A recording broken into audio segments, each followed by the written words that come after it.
அனைவருக்கும் வணக்கம். ஜெயஸ்ரீ நாட்டியாரிய அன்போடு வரவேற்கின்றது. இன்றைய பதிவில் திருக்குறளில் ஒரு பார்வை, 16வது அதிகாரம், பொறையுடைமை. குறளும் பொருளும். அகழ்வாரை தாங்கும் நிலம் போல தம்மை இகழ்வார் பொறுத்தல் தலை.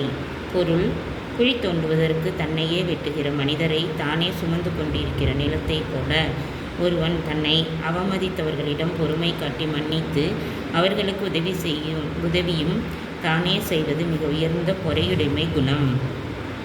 பொறுத்தல் இறப்பினை என்று அதனை மறத்தல் அதனினும் நன்று. பொறுத்தல் என்பது ஒருவன் செய்துவிட்ட குற்றத்தை பொறுத்து கொள்வது.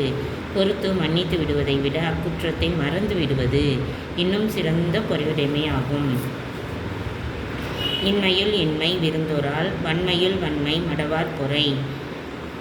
முற்றிலும் மறந்து விடுவது கடினம். மன்னிப்பதற்கு மனப்பெருமை வேண்டும். மனப்பெருமை இல்லாமையிலும் இல்லாமை விருந்தினரை உபசரிக்காமல் விட்டுவிடுதல் மனப்பெருமையின் வல்லமையிலும் வல்லமை.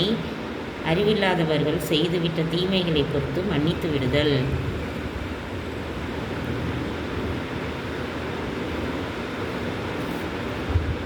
மனப்பெருமையின் வல்லமையிலும் வல்லமை. அறிவில்லாதவர்கள் செய்துவிட்ட தீமைகளை பொறுத்து மன்னித்து விடுதல்.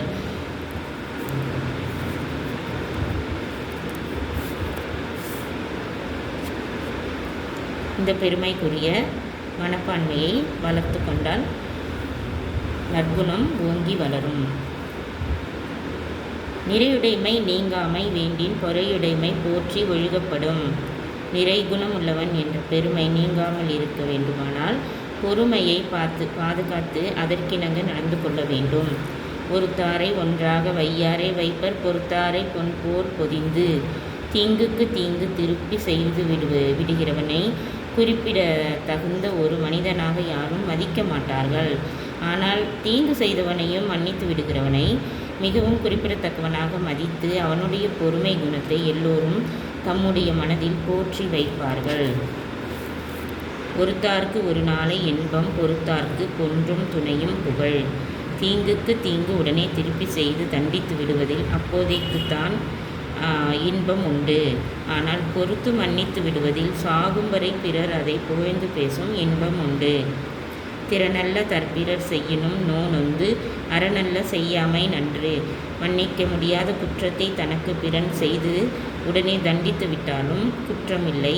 ஆனால் உடனே திருப்பி தண்டிக்க தைரியமில்லாமல் சும்மா இருந்துவிட்டு அதை மனத்தில் வைத்து நொந்து கொண்டே இருந்து அவன் ஏமாந்த சமயத்தில் அதர்மமான முறையில் பழிவாங்காமல் இருப்பது நல்லது. மிகுதியான் மிக்கவை செய்தாரை தாம் தகுதியான் வென்றுவிடல். குற்றம் செய்துவிட்டவர்களை பொறுமையுடையவர்கள் தாமாகவே அவர்களுக்கு உதவிகள் செய்து தம்முடைய பெருங்குணத்தால் அவர்களை வசப்படுத்தி விடுவார்கள். துறந்தாரின் தூய்மை உடையார் இறந்தார்வாய் இன்னார் சொல் நோர்க்கிற்பவர். கோபத்தால் ஒருவன் முறை தவறி பேசுகின்ற துன்பம் தரும் வசைகளையும் கேட்டு பொறுத்து கொள்ளுகிறவர்கள் துறவிகளை காட்டிலும் சுத்தமான சகிப்புள்ளவர்கள். உண்ணாது நோற்பார் பெரியர் பிறர் சொல்லும் இன்னா சொல் நோற்பாரின் பின்.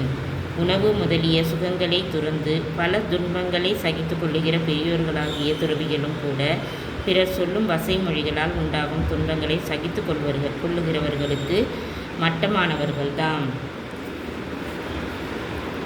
இப்படியாக பொறையுடைமை பொறுமையையும் சகிப்புத்தன்மையையும் நல்ல குணங்களை மேலோங்கி எடுத்து காட்டுகின்ற இந்த திருக்குறளை நன்கு கற்று அனைத்து குழந்தைகளும் நன்கு கற்று பொருள் புரிந்து வாழ்வில் மேலும் நற்குணங்களோடு உயர்ந்த எண்ணத்தோடு உயர்ந்த நோக்கத்தோடு நல்லொழுக்கத்தோடு நற்பண்போடு ஓங்கி வாழ நல்வாழ்த்துக்கள். வாழ்க வையகம் வாழ்க வளமுடன். ஓம் சாந்தி சாந்தி சாந்தி. எங்கள் நாட்டியாலயாவில் தையல், இசை, நடனம், யோகா, வயலின் பயிற்சிகள் சிறந்த முறையில் 5 வயது முதல் 60 வயது வரை ஆர்வம் உள்ளவர்களுக்கு நன்றாக பயிற்சி கொடுத்து வருகின்றோம். விருப்பம் உள்ளவர்கள் எங்கள் தொடர்பு எண்ணை தொடர்பு கொண்டு விவரம் அறிந்து பயிற்சியில் சேர்ந்து பயன்பெற்று நலமுடன் வாழ அன்புடன் அழைக்கின்றோம். நல்வாழ்த்துக்கள். மற்றும் நடனம் சம்பந்தப்பட்ட அனைத்து உபகரணங்களும் எங்களிடம் கிடைக்கும்.